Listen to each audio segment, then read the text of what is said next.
I'll try to be as concise and as brief as possible and speak about some of the achievements that we've made. But before I move to that part, I would just like to acknowledge the effort of the management, the sponsors.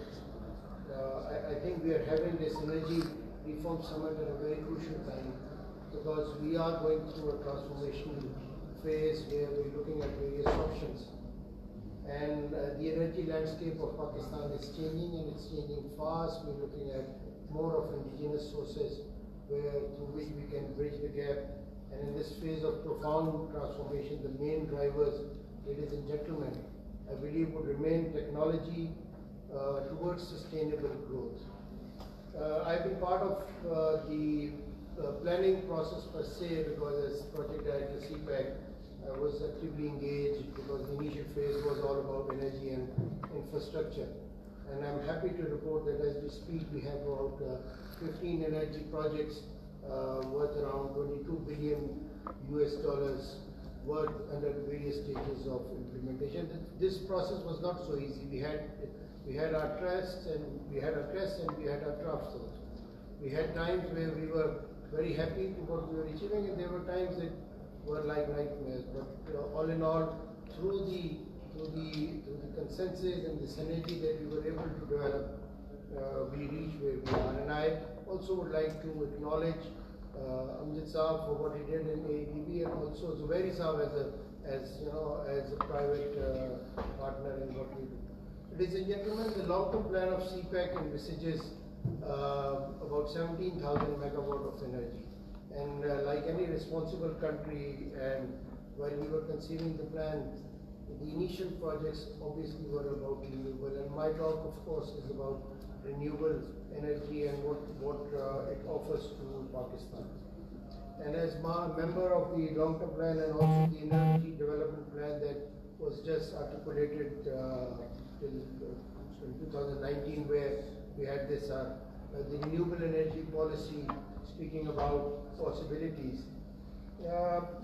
We as a team realized that we need to tap the local energy resources, reduce the use of imported fossil fuel and natural gas, and encourage the utilization of renewable energy resources and realize a reasonable and diversified energy supply. The plan, as far as CPAC is concerned, and now as far as the overall energy policy is concerned, is to have an energy basket which caters for all facets, so that not just we ensure that we have energy security, but also ensure that we have energy cost which is compatible with our neighbors, because it's all about industrial cooperation and about industrial development. Now that we're building these special economic zones under CPAC, we need energy that is cost efficient and we can compete with our neighbors. So we had these Qaid-e-Azam solar park initially of 900 megawatt, and also going towards that, and of course in the south we're talking about the wind projects. In the north, naturally, where we had this Indus Cascade, we also had the Chitral Cascade, and now representing Khyber Pakhtunkhwa Board of Investment. We are now trying to leverage that and trying to attract our investors, our friends from China and beyond, to come and invest in Khyber Pakhtunkhwa, because we have this natural flow. We can have these smaller energy projects. And the best thing that is happening most recently, and I'm part of that, and as a matter of fact, chairing that committee, is the industrial policy that we are articulating for Khyber Pakhtunkhwa, and in which, ladies and gentlemen, we are linking it with wheeling. And once we have, when the smaller provinces would have wheeling, the cost of energy for us would be much lesser as opposed to what is being offered now. Naturally, this would have challenges from federal, but I'm sure we all want to realize a dream of most prosperous Pakistan. Also, I would just like to highlight, as per the Geological Survey of Pakistan, the coal reserve is around 186.3 billion tons. And again, as I would say that when we were working on third coal projects, while we speak of energy, and Amjad Saab spoke about drawing the right line between the hazardous emission, we of course, but we also would, it always, when I went there as project director, it was also so immensely great to see the socio-economic benefit that those projects are bringing to Thailand. And I believe perhaps by 2030, Thailand would be the energy capital of Pakistan. Also, the government is looking at, and of course, mainstreaming the PPP and BOT models, the smaller provinces, especially Khyber Pakhtunkhwa. We are encouraging these models. Just look at Russia, for instance, where that's the only SEZ in the whole framework of BRI, and that's been done through PPP with China Roads and Bridges Corporation.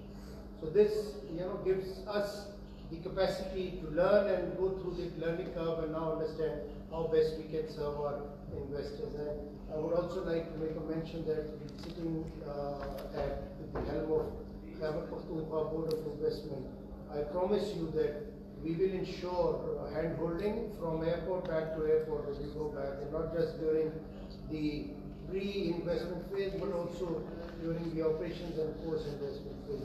We will ensure the ease of doing business in that. I'm sure we have experts sitting here, and since morning you've been bombarded with information about various facets of energy. But as far as the renewable is concerned, the government is now focused that we will increase our share of renewable energy to at least 30% by 2030, and with that mixed with the hydro potential that we hear and our member just spoke about, this is going to be over 50%. So this would reduce the cost of energy, and this would also ensure the energy mix that Pakistan really desires. We will still go with third coal where we have this God-gifted potential, but naturally we'll also look at more cleaner, safer, greener form of energy, because as a responsible nation and part of this global community, we need renewables to come in. So the large-scale wind and solar projects can, of course, easily contribute to 10 to 15% of the overall 20% that we can have these hybrid solutions. The cost and the tariff is phenomenally going down. I'm sure very some remember that when we were working in 2013 and speaking about the tariff for these renewable projects, it was somewhere hovering around 15 to 30 cents per megawatt. And now look where it is, and thanks to technology and thanks to the technology provided by our neighbors. I also would like to make a mention that we are in Khyber Pakhtunkhwa especially, although this forum is about the larger energy reform, but I would be very selfish, because when I get this podium to speak, I'm quite selfish, and I would make a mention of Chitral Cascade also, while there was a mention of Indus Cascade, because we're looking at these smaller projects and we've done our pre-feasibilities. We're trying to include them in the CPEC portfolio, but I see some friends from across Pakistan and across the world, and I would request them to come and invest in Khyber Pakhtunkhwa.